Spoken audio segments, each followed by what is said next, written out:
शाम जग में सुंदर ही दो नाम चाहे कृष्ण कहो या राम बोलो राम राम राम बोलो श्याम श्याम श्याम मक्खन ब्रज में एक चढ़ावे एक बेर भिलने के खावे प्रेम भासे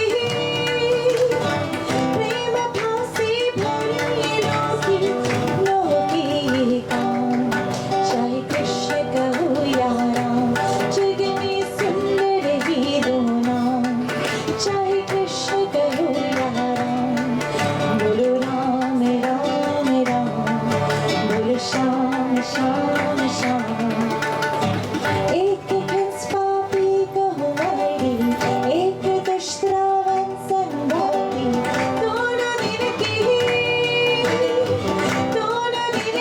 दुख हरते दोनों बल के दाम चाहे कृष्ण कहो या राम जग में सुंदर ही दो नाम चाहे कृष्ण कहो या राम बोलो राम राम राम बोलो श्याम श्याम श्याम एक राधिका के संग विराजी एक जानकी संग विराजी चाहे सीता राम कहो या बोलो राधे श्याम जग में सुंदर ही दो नाम चाहे कृष्ण कहो या राम बोलो राम राम राम बोलो श्याम श्याम श्याम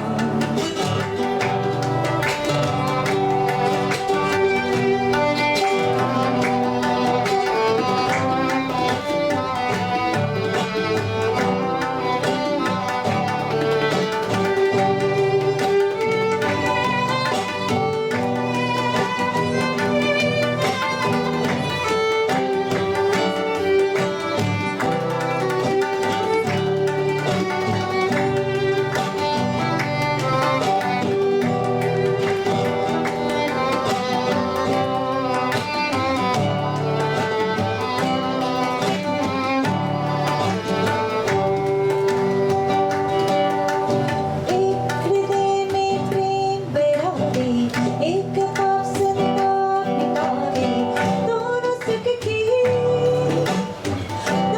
सुख की साग रहे और दोनों पूर्ण काम चाहे कृष्ण कहो या राम जग में सुंदर ही दो नाम चाहे कृष्ण कहो या राम बोलो राम राम राम बोलो श्याम श्याम श्याम जग में सुंदर ही दो नाम चाहे कृष्ण कहो या राम बोलो राम राम राम बोलो श्याम श्याम श्याम बोलो राम राम राम बोलो Shyam Shyam Shyam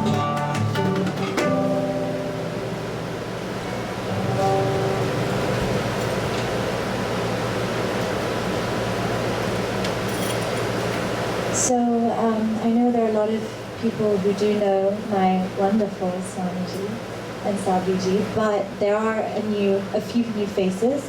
So just a real quick introduction to one. Yeah, I can't even describe what Swamiji and Sadhviji are, but Swamiji's history is quite interesting. So he was touched by the hand of our Lord at the tender age of 8.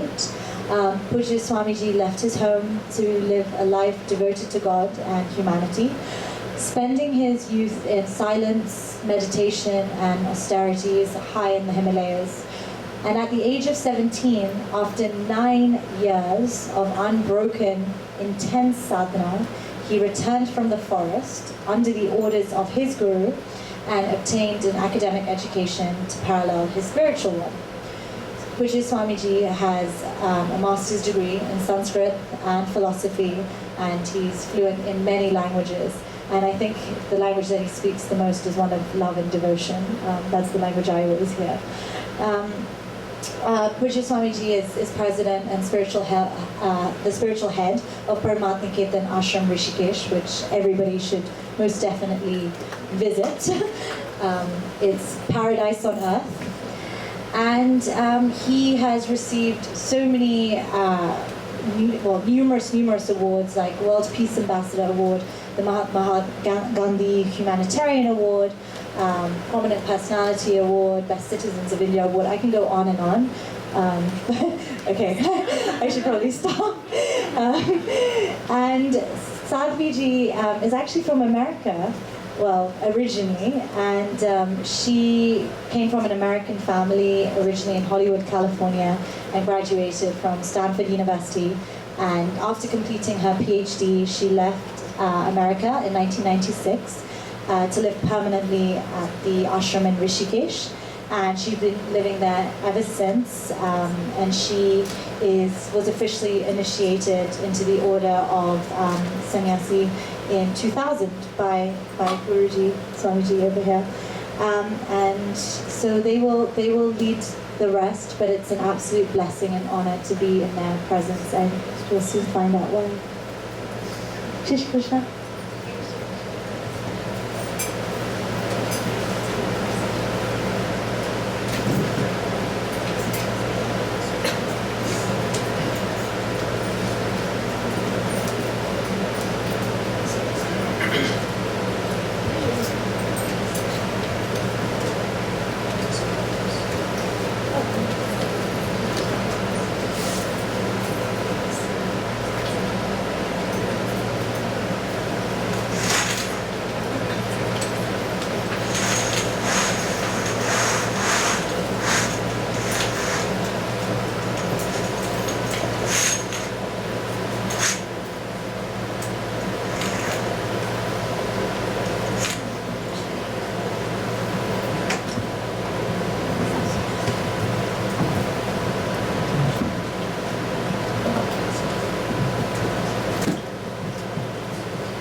गजाननं भूतगणाधिसेवितं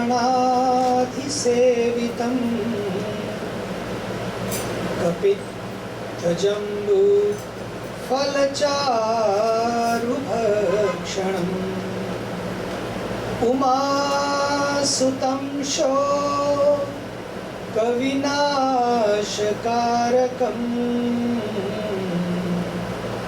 Namami विघ्नेश्वरपादपङ्कजम् मङ्गलं भगवान् विष्णुः मङ्गलं गरुडध्वजः मङ्गलं पुण्डरीकाक्षो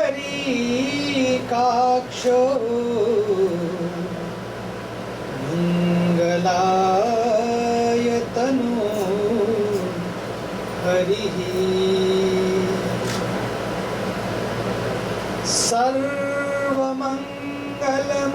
सर्वमङ्गलमाङ्गल्ये शिवे सर्वार्थ साधिके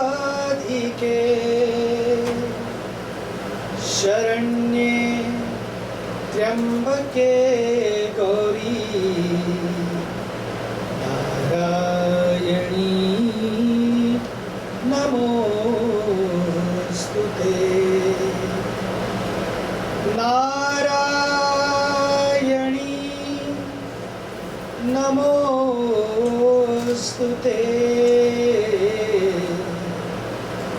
नारायणी नमोस्तुते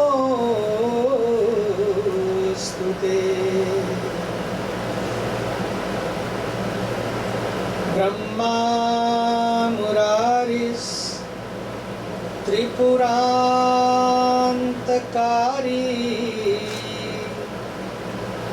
भानु शशिभूमिसुतो बुधश्च गुरुश्च शुक्रः शनिराहुकेतवा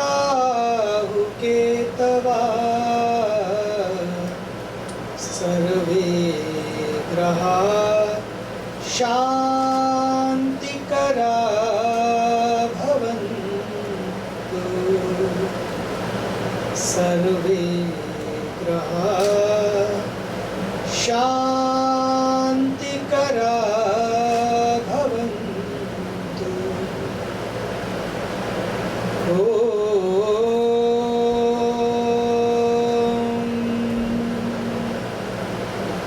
सहना भवतु सहनौ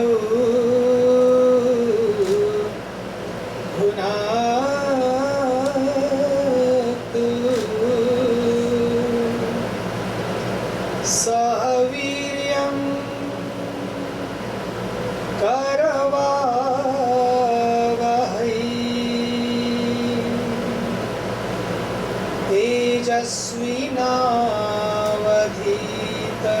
तेजस्विनावधीतमस्तु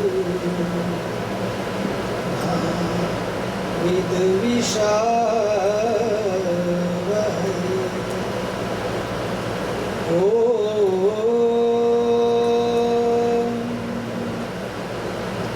असतो मा सद्गमय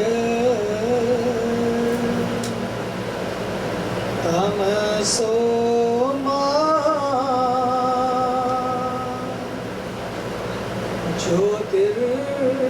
ज्योतिर्गमय मृत्योर्मा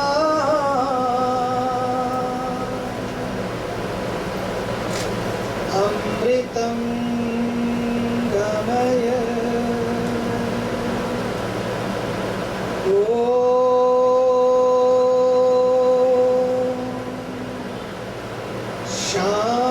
शान्तिः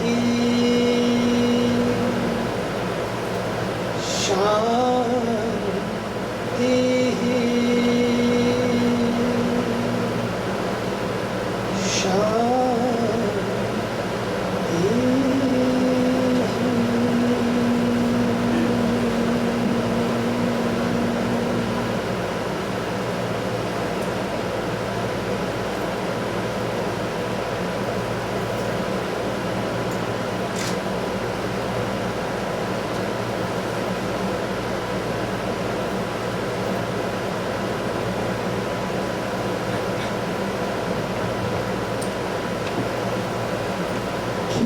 Keep your eyes closed.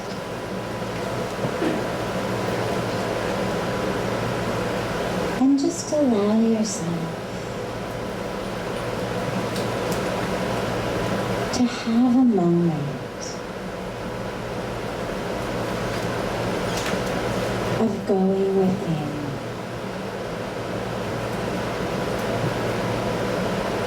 Allow the awareness, the consciousness, the focus to pull from the outer world into the inner world.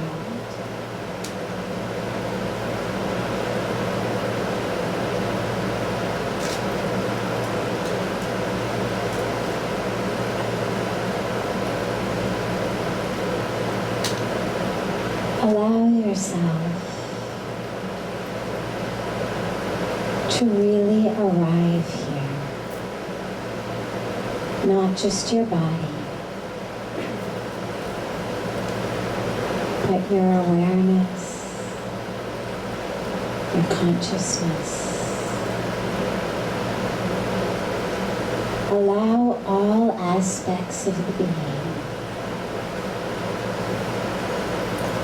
to arrive.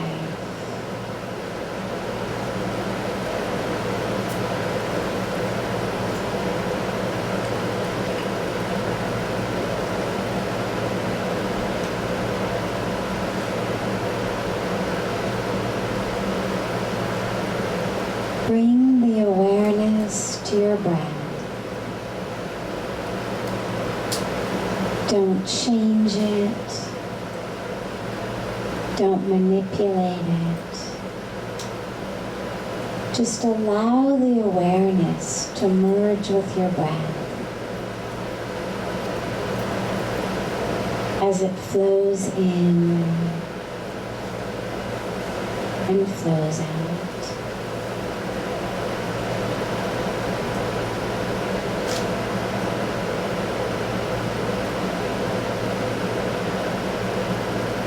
If you can, bring the awareness to the breath low in the abdomen, not high in the chest, but deep in the abdomen as it expands on the inhalation and releases on the exhalation.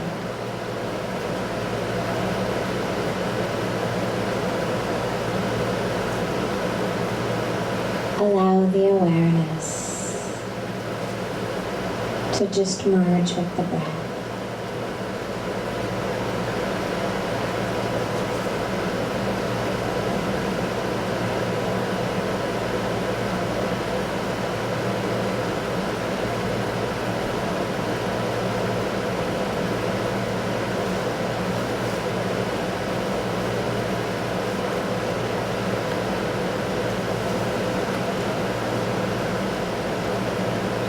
Keep the senses pulled inward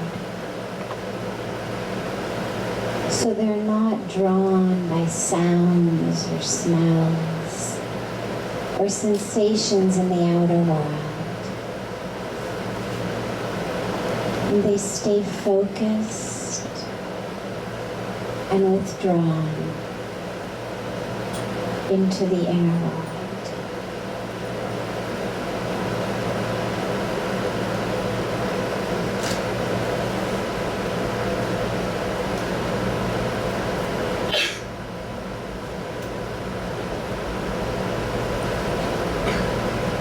And as you exhale, on each exhalation, allow yourself to let go. Let go of something that is holding you back. A chain,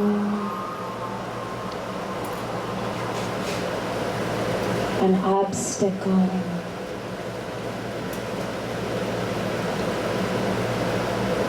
something that is blocking you from connecting deep within the self.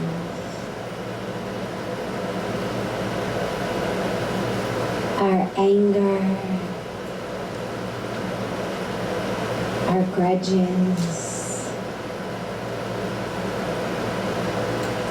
our assumed identities, our personalities, our histories, all of the masks we wear and the roles we play.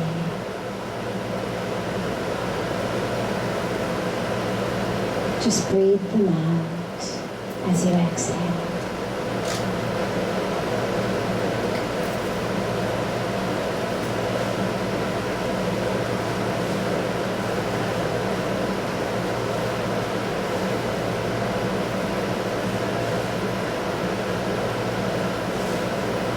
And allow yourself to sink deeper and deeper into the core of the self.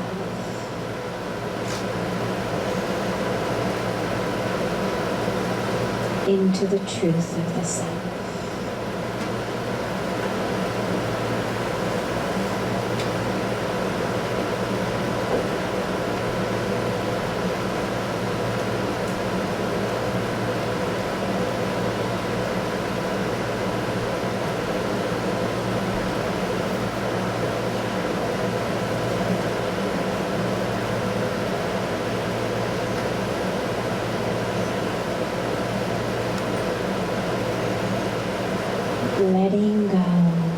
more and more,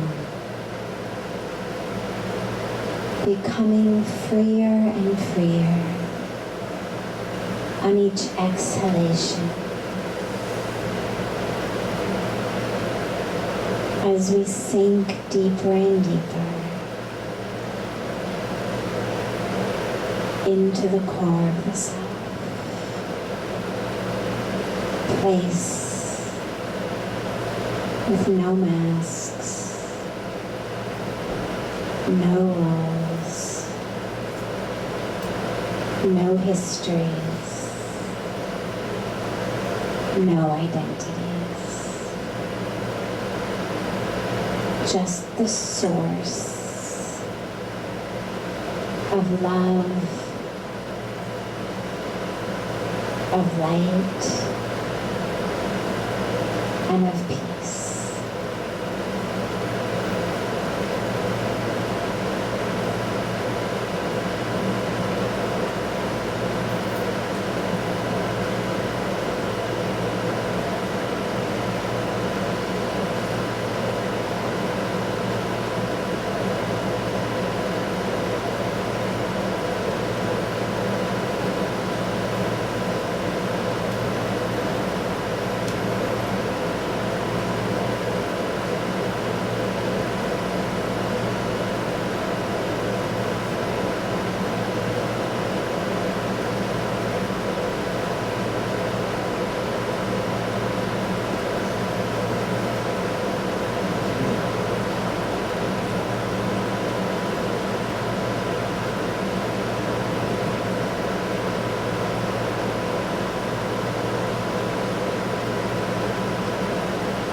Slowly bring the palms together at chest level and rub them gently against each other.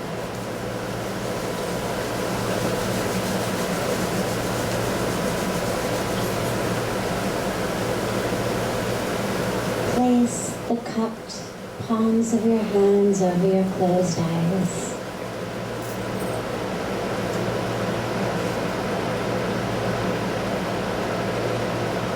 And open your eyes into the palms of your hands.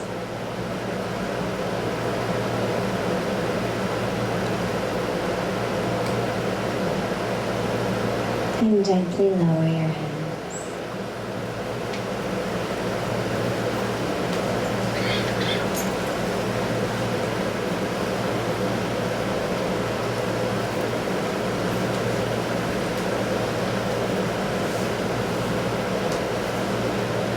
Pujya Swamiji. Our beautiful family, Golden Bridge, Gurmukh, Guru Shabda, and all of our family in New York. It's a great joy to be here. We are flying back to India tomorrow, and at the end of a trip across the country. And as our flight to London was due to leave from New York, Gurmukh, Guru Shabda and Wa thought, why not the night before you leave we can bring our beautiful community together and have some time for some cozy satsang before we fly. One of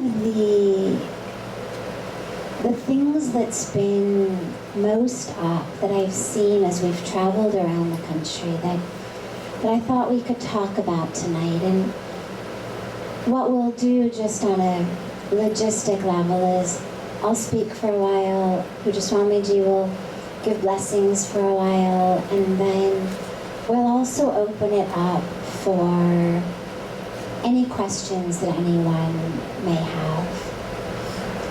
One of the things that I've seen that seems so up for people as we've been traveling around the country is in the midst of such chaos outside.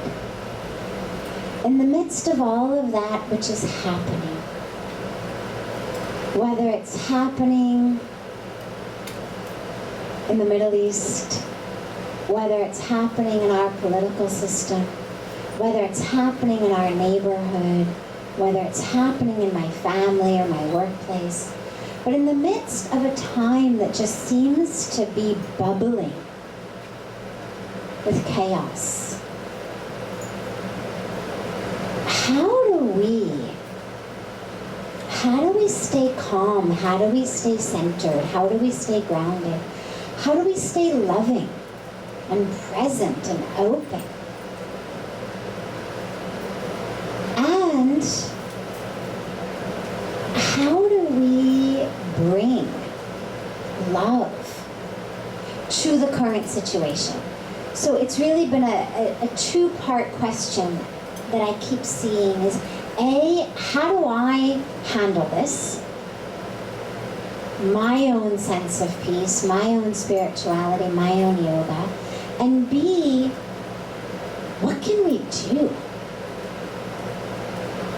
How can we bring peace, love, balance, sanity to what's going on? So I thought this would be something we could talk about tonight. And the first piece of it is that so many of us would love.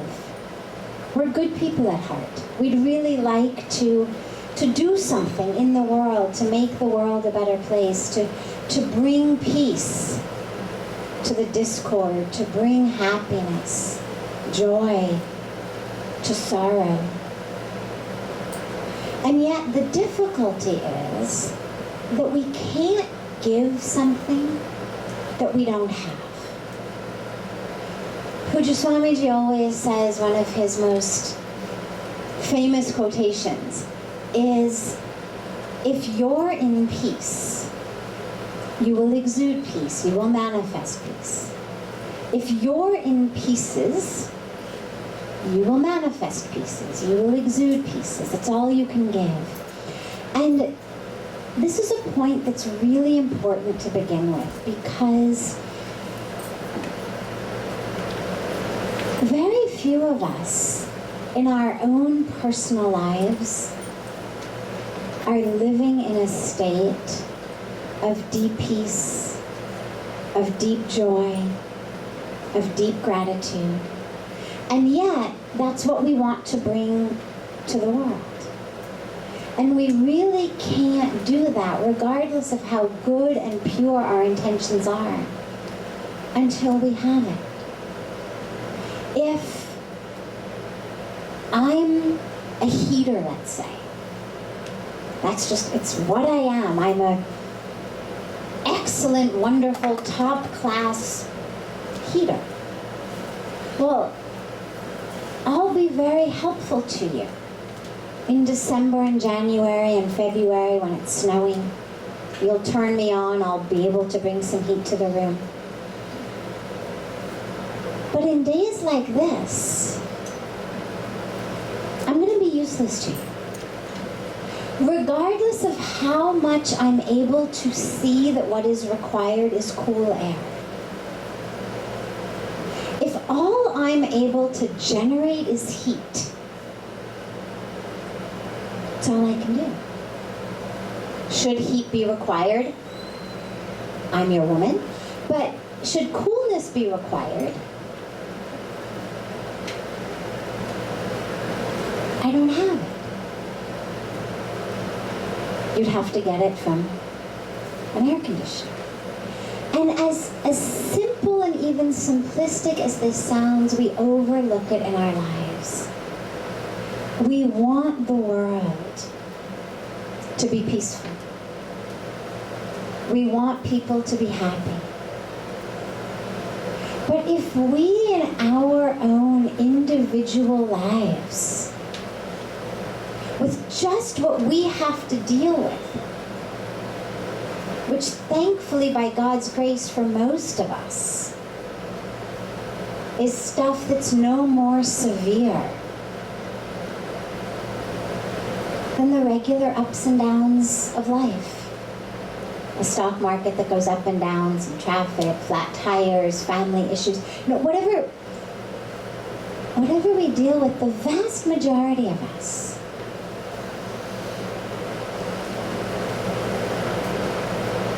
haven't yet even gotten to a point where we're able to experience, let alone exude and manifest and share and give peace and joy.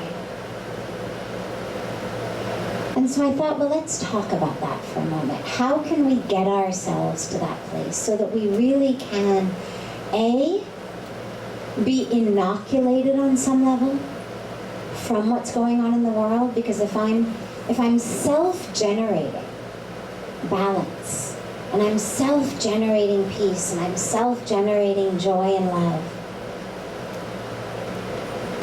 then it's an inoculation of sorts from that which is going on around me. But it's even better than that, because then I actually become one who is sharing and spreading and giving and emitting that love and that peace. There's a beautiful quotation by Rumi that says, your task is not to seek for love.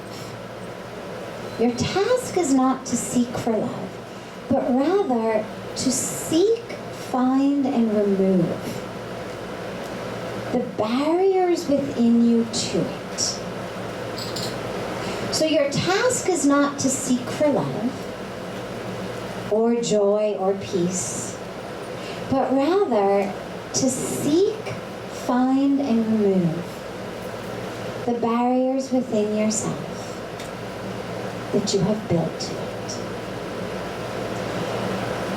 And the barriers within us, I think, fall into two general categories. So we can talk about barrier category A, which we'll call things over which I have no control. The stock market, the traffic, the weather, other people, including my family members, what they say, what they do, whether they love me or don't love me, whether they respect me or don't respect me,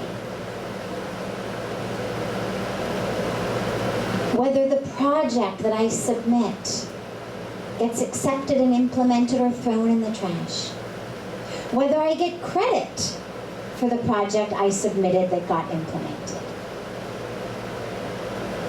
whether I get the job that I went on the interview for, whether I get the raise, whether I get the promotion, all of these aspects of our lives are things over which we have no control. We have to plant the seed.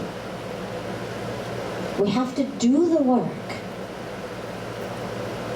But as Krishna reminds us over and over and over again in the Bhagavad Gita, we don't have control over the fruits of our actions. So I want an apple tree? Great. Gotta plant the seed. Gotta water it. Gotta shine the sun on it. But whether that seed is ever gonna blossom, ever going to become a tree, ever going to give juicy apples, is not in my hands.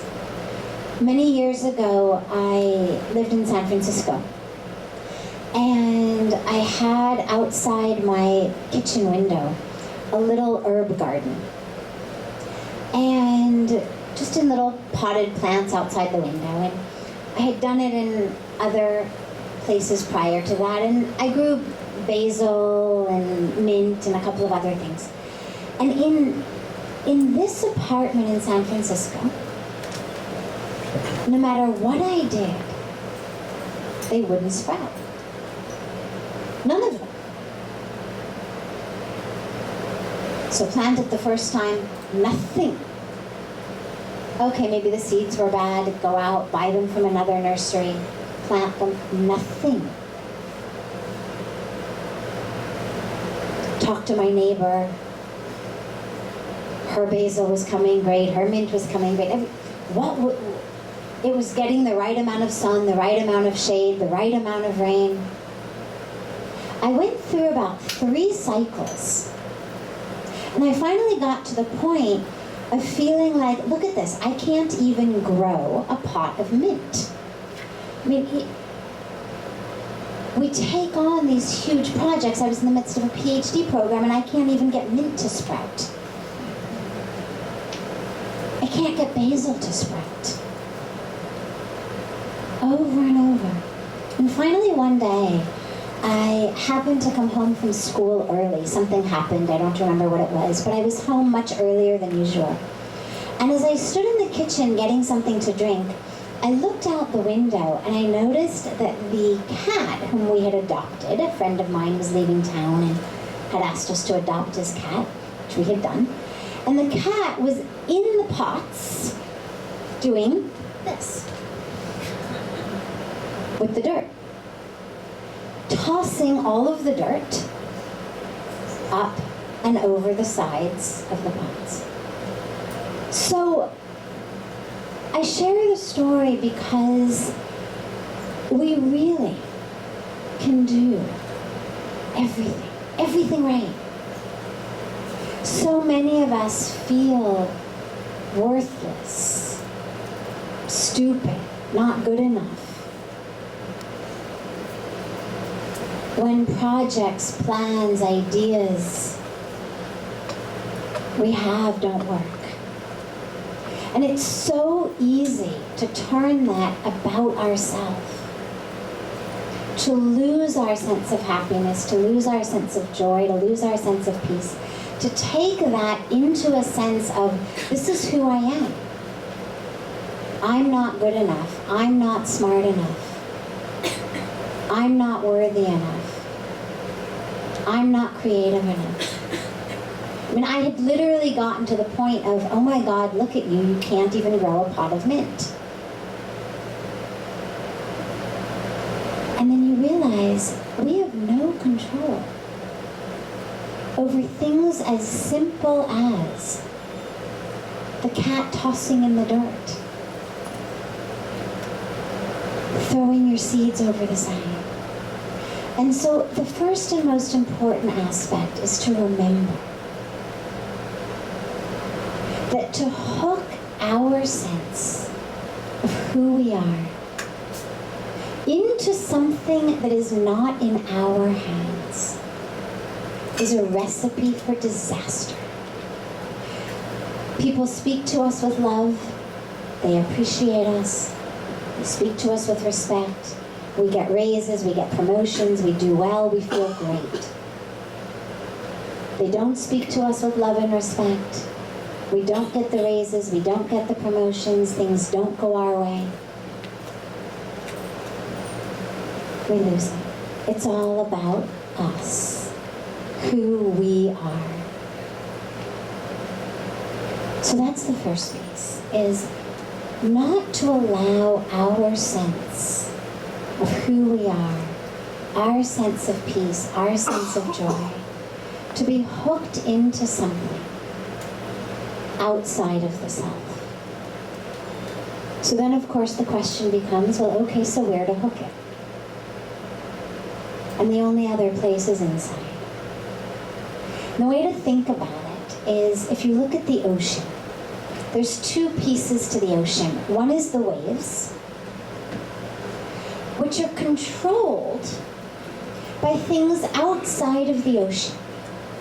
The moon, for example, the pull of the moon on the ocean brings about the high tide, brings about the low tide. An earthquake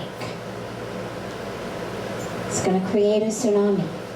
A storm somewhere is going to bring about waves. A boat is going to create waves. These are all factors outside of the ocean, but that are creating the waves of the ocean, the surface of the ocean, to go up and down. If we hook ourselves onto the surface We're going to go up and down. But the other option is the depths. The depths of the ocean have no idea if there's a high tide, if there's a low tide, if there's a storm, if there's a boat. And that's what our spiritual practice does. And it doesn't matter what our religion is, or whether we're not religious at all, whether we say I'm not religious but spiritual, whether we even say I'm not spiritual. It doesn't matter. It doesn't matter how we identify with that depth within ourselves, that source within ourselves. Whether it's God, whether it's the universe, whether it's the Supreme, whether it's just myself.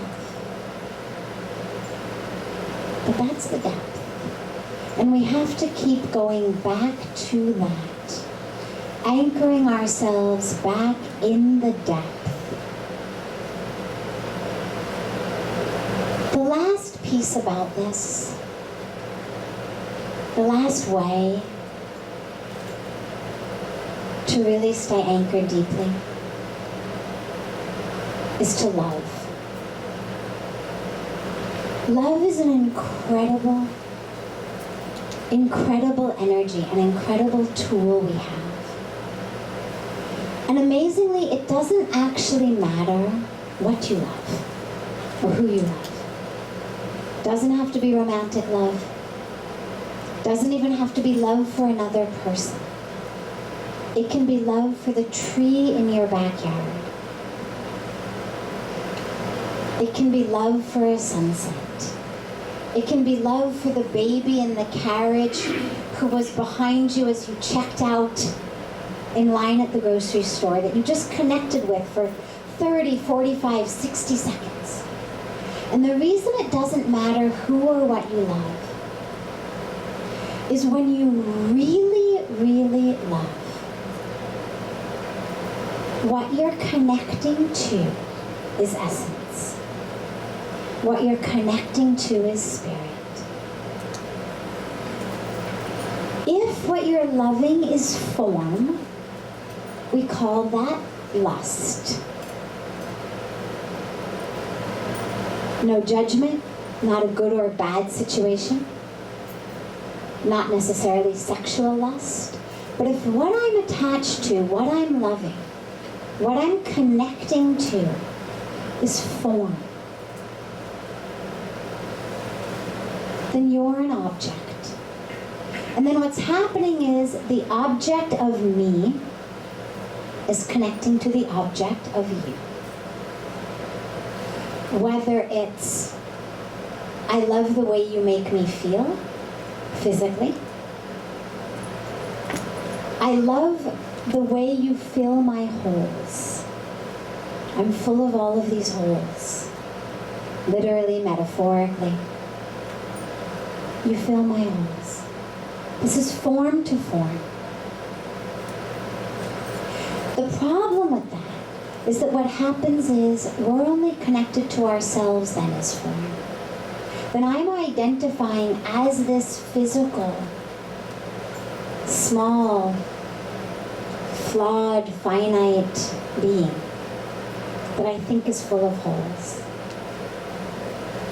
And I'm connecting only to you as form. And there's only two ways to connect like that. Either you are an object that's going to help me on my path. You're going to bring me something, a good feeling, a way to get ahead. Through you I can get something. Or you are an object on my path to be removed. Those are the only two ways. But when we really love, when we're loving content, not form, essence to essence, then we're tapping into spirit. And that's why it doesn't matter what the form is. Through the form, we're connecting to essence. Through the form, we're connecting to spirit. Through the form, we're going within ourselves.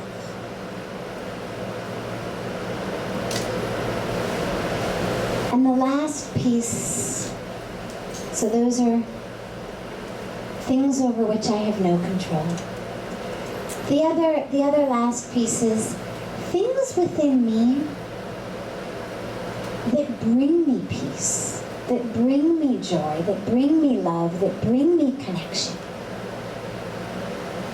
but that I'm not able to access. My own love, creativity, intuition, connection, wisdom. We all have all of that within us. And when we are connected to it, when we're with it, we're joyful. But most of us live our lives disconnected from it. We come to yoga, we come to meditation, we go to therapy, we go to so many different places. How do I connect to my own intuition?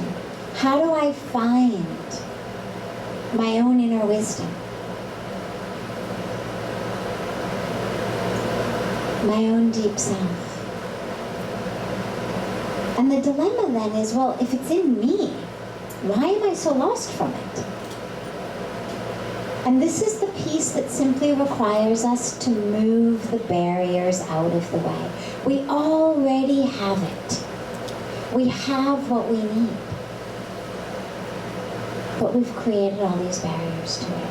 There's an experiment I love that I want, or a demonstration you can say, that I want to do quickly here.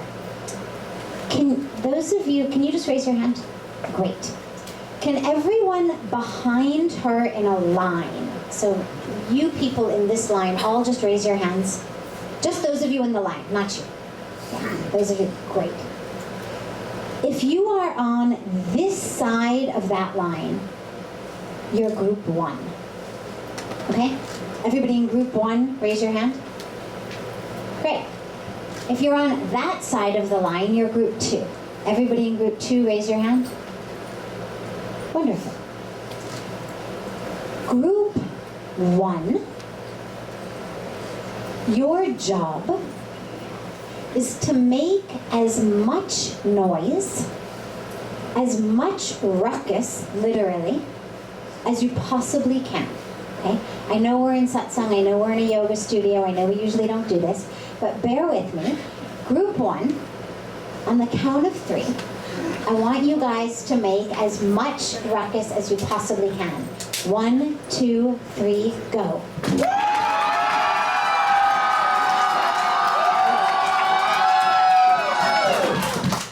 Fantastic. Group 2, you people are going to chant Om. On the count of 3, I want you to chant Om. 1, 2, 3.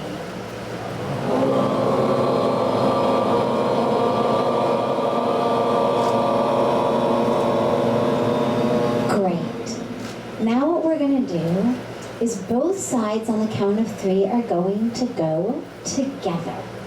But if I raise my hand on your side, you will become quiet. So if I raise my hand over here, the Om side will become quiet.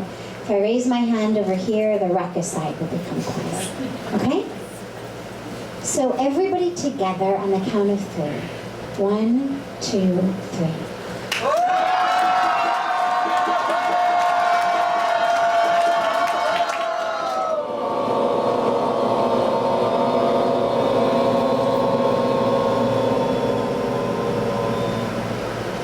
Okay. Now, you people, you started chanting when they became quiet, or you were going the whole time? Whole time. Could anybody hear them beforehand? No. Why? Too much noise. The reason I love this demonstration is in about a minute and a half, it explains what the problem in our lives is. We are searching and seeking through classes, through programs, through everything we can possibly do to find the metaphoric Om in our life. Whether we say peace, whether we say quiet, whether we say stillness, whether we say intuition, whether we say connection, whether we say my true self, whatever it is that, whatever word we use for this metaphoric Om, we're all searching for it. And yet, it's actually there. It's already there. All we need to do is figure out how to make this nonsense stop. Because this is what goes on in all of our heads. And that's why we can't hear this. But the solution is then not about going out and figuring out, how can I find Om? How can I get the right CD of Om that will somehow drown out the ruckus? If I can just get this to quiet, I've already got the Om. And so the question for each of us is, literally, what's my ruckus? What is it that's going on in our minds? And for all of us, it's a mixture. It's a mixture of the voices of our culture, the voices of our society, the voices of our parents, the voices of our teachers. And the voices say things like, you are stupid, you are worthless, you are fat, you are ugly, you are not good enough. Who do you think you are? That's for other people. Oh my God, what have you done? Oh my God, who do you think you are? Oh my God, I can't believe you said that. And this is what goes on and on and on. And it's a chorus, because society says one piece, culture says something else, our parents said something else, our teacher once said something else, a loved one once said something else. And we've internalized all of those.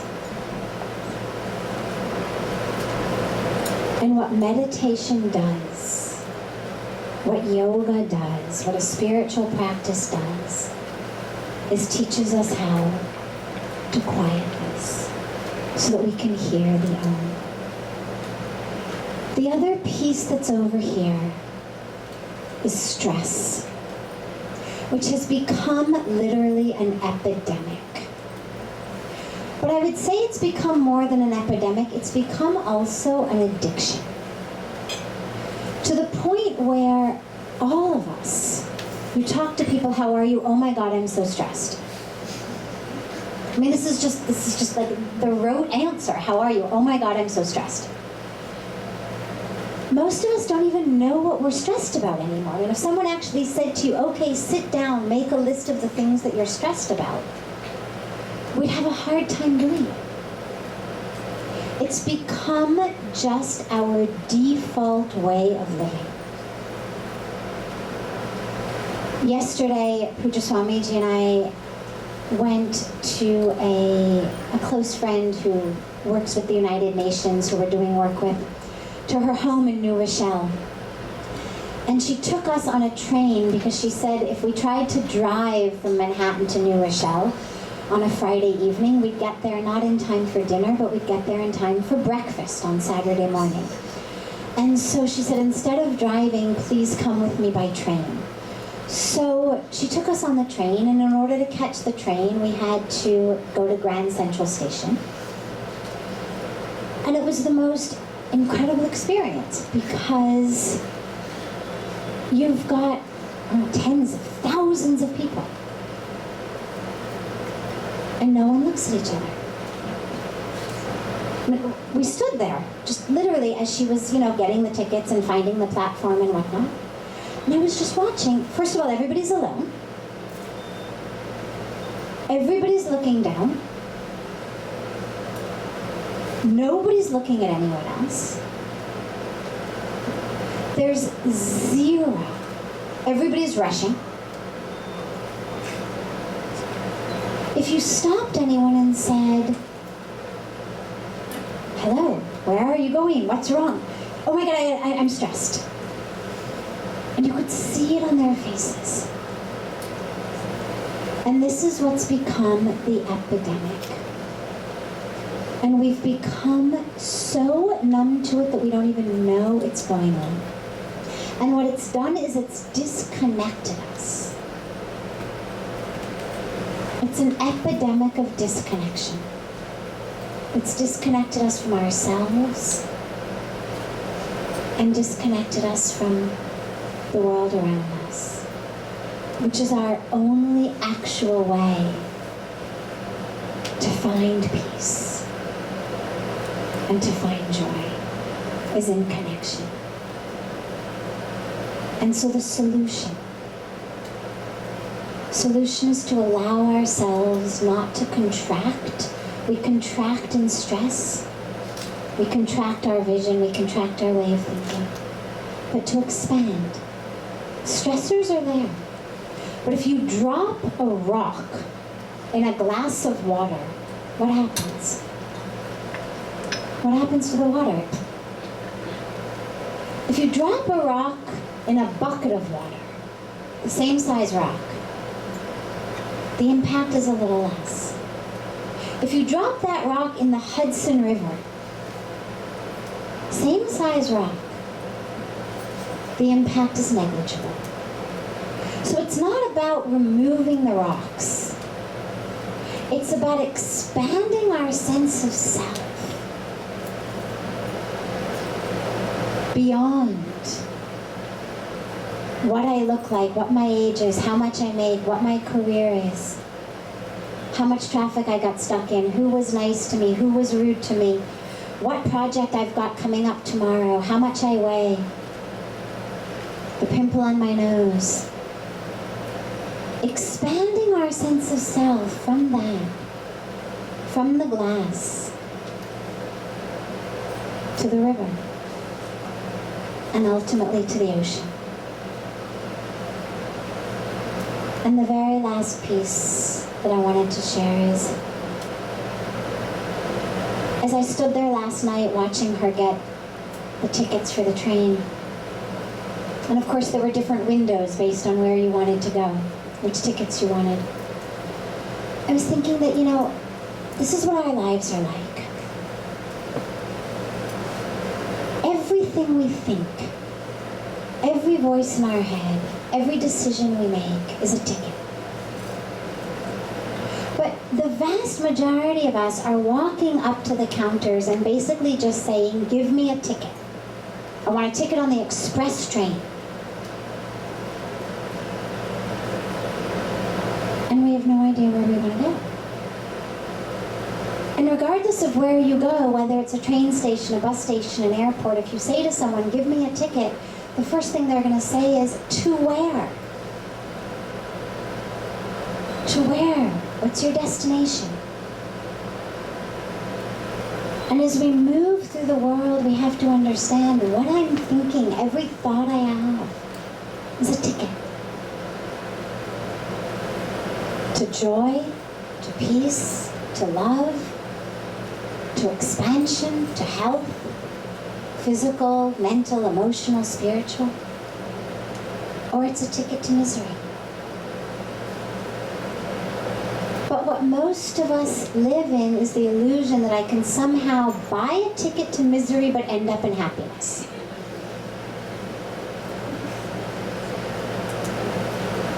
I'm going to think the thoughts of misery, but somehow through thinking thoughts of misery, thoughts of judgment, thoughts of complaint, thoughts of competition, thoughts of anger, I'm going to somehow end up at joy and love and peace.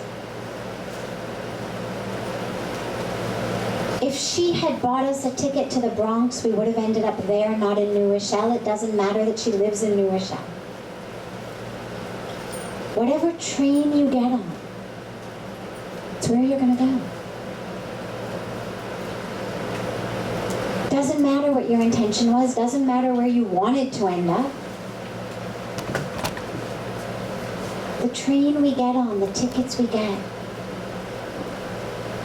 are what take us to our life's destination. And so as we think, as we live, let us be very, very, very focused on what is my goal, where do I want to end up? And if where I want to end up is love, joy, peace, oneness, unity, health, those are the tickets I need to buy. Those are the trains I need to get on. From my thoughts, to my actions, to my choices, my decisions. We have. They talk about billions of years. And every day they are finding with new research, there is another galaxy, there is another sun, there is another moon. Millions of suns and millions of moons. Billions of stars. Never stop. But no one ever star came on the earth. We also are the stars of the creation. But how we can create the stars in our life is because of this one me, I. This I becomes the barrier. Rather than building the golden bridge, we create these golden barriers. These are golden barriers. Barriers are also very goldy. We can't see sometimes. We love them. They are golden barriers. I'm glad, Gurmukh, you brought from the west to the east, west coast to the east coast, and you selected this center street to remind, hey, come on, don't go off the center. Whenever you lose this center, then whole creation, which is there to create peace, to create harmony, to create love, every piece of art is there to create love. Whatever he has created, we maybe don't understand sometimes. You go to the ocean, people who go for scuba diving, and those people, they share the stories through this beautiful, what the shows come on the TV? National Geographic. This lady was sitting here, she just met me. And they showed so many shows on the TV. What a great creation. And everyone is there for millions of years, billions of years, and everybody is living. And we are the only creature.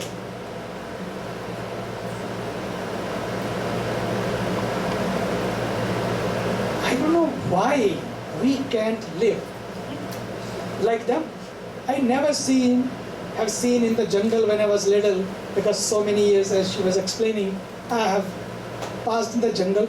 Never I saw any jasmine fighting with rose, having a jealousy with rose. Why I am not jasmine? Why? Rose has never had a jealousy, ever. So why I am not a jasmine? And jasmine never had a problem. Why I am not a rose? They were living together, living in love. Everybody was blossoming there. Never I saw them going for a stress management course. Then for the advanced course, never. Only we need that stress management course. Why? Because we are not centered. The moment you become centered, my dear, you are happy. The way God has created me. Look at the mother. Yesterday when she was explaining about this railway station, I was just standing there, watching. My God, I said, this is New York? That's a great experience of New York. And thank you. You people are really yogis. Living in New York, going through all that still. You are there. And I was seeing one mother was loving her baby in such a beautiful way. Baby was not fully reformed. It was a special baby. For mother, I was just seeing the love of that mother in her eyes. That baby was her own world. Even baby was not fully informed. He was a deformed baby. But for mother, it's my baby. It's my love. Look at the creation, whole creation. Every day I used to see in the jungle. No complaints, no grumbling. Never. I had seen the fight in the jungle. Maybe not in the daytime, maybe in the night time, and everybody is not there. They are fighting with each other. No one. They were living in such a harmony. Because they were living with the divine design. They were all aligned with the Creator's creation. His ways, His laws. We lose that center, and that's why we create these barriers. The first, number one is that we have to understand there is a creator. There is a beautiful mantra in the Upanishads. I was given one small Bhagavad Gita and a small book of Upanishad. And the first mantra in the Upanishad book is Om Ishavassamidam Sarvam Yatkincha Jagatyam Jagat Tena Tyaktena Bhunjitha Ma Gridaha Kasya Siddhanam. Very easy in ancient language, Sanskrit language. Ishavassamidam Sarvam. The whole world is pervaded by the divine. He is everywhere. He is pervasive. Everywhere. He is there. It is His creation. It's not made by Him, it's made of Him. He is there everywhere. Number one, He is the creator, and that creator, after making everything, the whole creation, as I explained earlier, has no problem.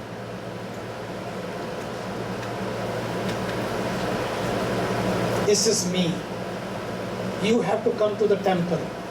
No temple, no church, no more sun tomorrow, no more Hudson River tomorrow. Never. You worship to Him, you not worship to Him, every time.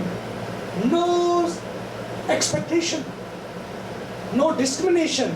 Only I am going to take care of Americans, not the Russians. Never. I am only going to send. Haven't you heard this is a Russian air or American air? Air is air, belongs to all. No discrimination, no expectation. All these barriers we create because of our expectation from each other. These are the barriers. Meditation helps us to go beyond these barriers. No sense of doership. It's me or it's mine. Even the whole creation belongs to Him. We also create our creation. He also has a creation, but He has no problem with the creation. Our creation, whenever we start and we create, we always have a problem. Because we have expectation from our own creation. Why she has not done this for me? Why he has done it? Why all the time I have to do? Why I am the first that I have to keep doing it? No expectation. We from our children even, from our spouses, we have the expectations from each other. And that's why these expectations become the barriers and we lose our peace.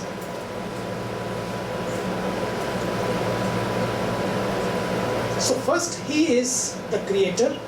It's shown in that mantra. The second, He is the creator without the sense of doership. And that's why the whole creation is on. Number three.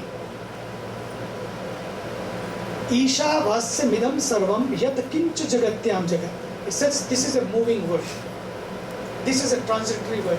In this moving world, everything is temporary, everything is transitory. And what happens when in this moving world we try to find out a permanent happiness, which is not there, Sadhviji explained. Not there. Because we want to go outside, we want to go place to place. I love ice cream. I am very happy. Ice cream is over, my happiness is over. I love holidays. Holidays is over, my happiness is over. We love honeymoons. But honeymoon is over, what happens? Our happiness is over. Small places we try to look our happiness, our peace. And in this mantra I said, always not go for small things. Having holidays, having ice cream, not a problem. But you have to see what you are looking through that ice cream, what you are looking through that holiday, what you are looking through that honeymoon. Happiness, peace. They said if you want that happiness, you have to understand one thing, go for a permanent connection.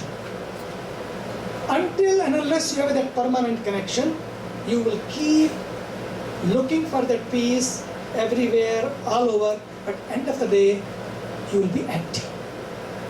They say, deal with the world, enjoy the world. It's not, they have said, okay, if it's not there, I have made it all, then you run away, go to the mountains like me. Go to the mountains, live in the caves. They said, no. Don't leave this beautiful New York or beautiful America.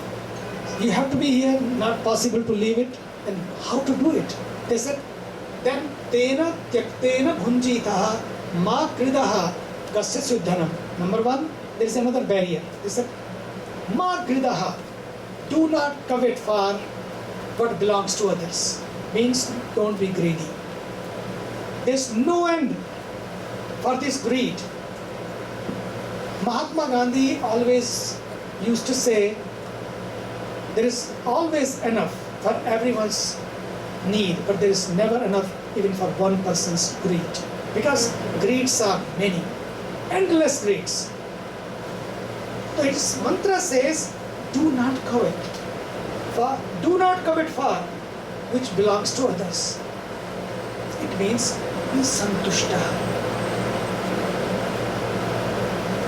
Be santushta means be content.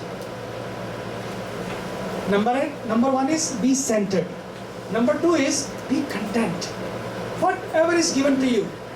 As I said, jasmine is not complaining about the rose. Rose is not complaining about the jasmine. The way God has made you, accept that. It's not you are in this divine world, in divine design minus you. Divine design is included you. In this divine design, in this divine plan, you are there. And there is a plan for you also. But rather than living in peace, we start living in competition. We start living in competition that I want to reach ahead of everybody. And in that race, we forget the center. Race is not a problem. They say be number one, no problem. Be number one, no problem, but don't forget the number one, who is the center. Do your projects, no problem, but don't forget one thing, that you are also one of the project. You are also a project. You have to work on yourself.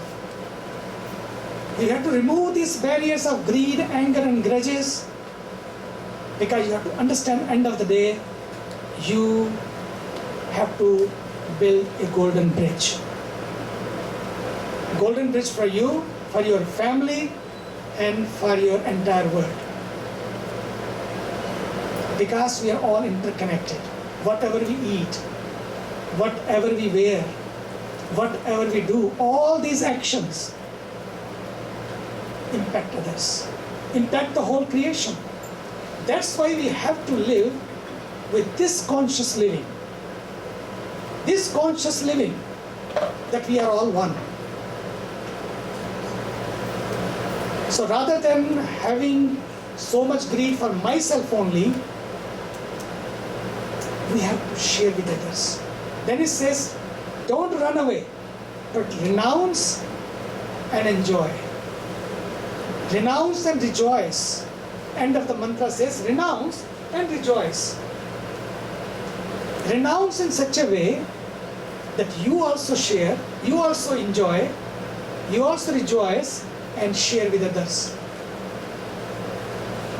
When you share with others, and only you can share with others, when you think that whole creation is not separate than me, is also me. We are all one. Then all of your living becomes yoga. Then through this yogic living, whatever you have, you share. And you will share only what you have.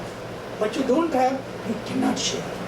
That's why through this yogic life, earn more, no problem. Learn more, no problem. But through this yogic living, whatever you have to share. Share to the world. First share with your family, with your people around you, then you share to the world. Otherwise, look at Gurma. 2 days ago in Los Angeles, next day, today is here, and next day she is moving to somewhere else. For what? Now, in her age, when she is maybe 75 or some, I don't know, and in her age, moving for what? Not making only money. You need some charity to run these kind of places, but she's not only running for that, because whatever she has now, she wants to share to the world, to bring more and more golden bridges, because she has understood it's not the barriers, it's the golden bridges can bring peace to the people, peace to the world. My request to you all of you, when you come to this center, remember one thing, that I have to create centers of Golden Bridge. Not only outside of me as a building, but inside of me, because the whole world is not there, whole world is here. When you see the violence all over, if you people become the torch bearers of peace, love and harmony, Swami Vivekananda used to say, I don't need millions of people, I need only 100 people. A peace, torch bearer of peace, harmony and love, and they can create that peace, love and harmony all over. And you are sitting in this room, hundreds of you can create it. Only can happen when you can remember your own center, when you can remember your own true self, when you can remember that I am not the barrier,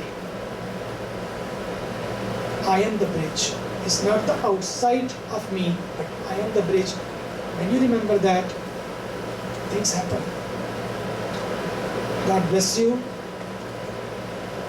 I love you all, and I love Gurmukh Va and given us a beautiful opportunity today through this seva of our sharing the thoughts with you all. I thank them, and I thank our beautiful divine Birdie, Shivali. I have seen her when she was very little, and in that young age she used to sing so beautifully, and as she has grown, she has given her voice to the world. I give my blessing to her and all the musicians. God bless you and you all. Thank you. Whenever you find time, come to Rishikesh. I invite you all to come home. Thank you. There is Few minutes are left. Now Sadhviji will take over, and anybody has any question, please feel free. This is your time. Thank you.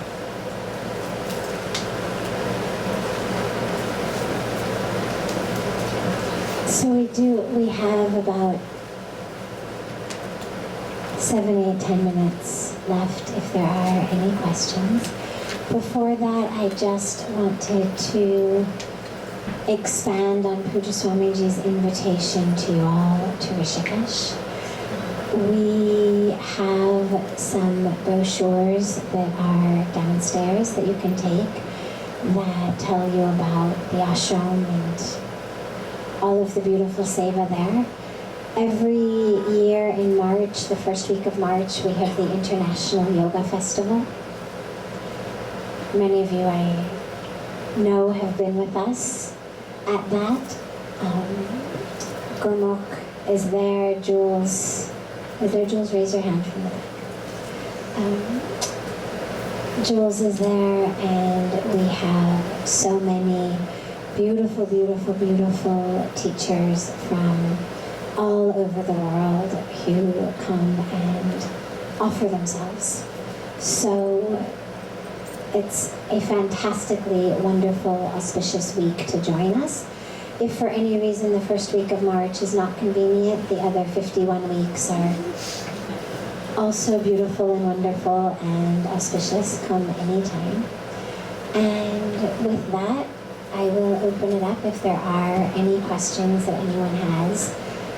As we always say, whether it's about what we spoke or something you wish we'd spoken on, something that's up for anybody, that some clarity would help you.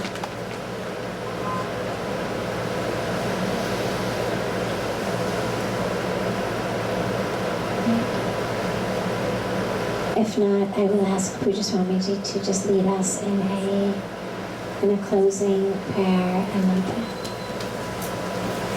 Om Purnamada Purnamidam Purnat Purnamudachyate Purnasya Purnamadaya Purnameva Vashishyate. Om Asato Ma Sadgamaya Tamaso Ma Jyotirgamaya Mrityorma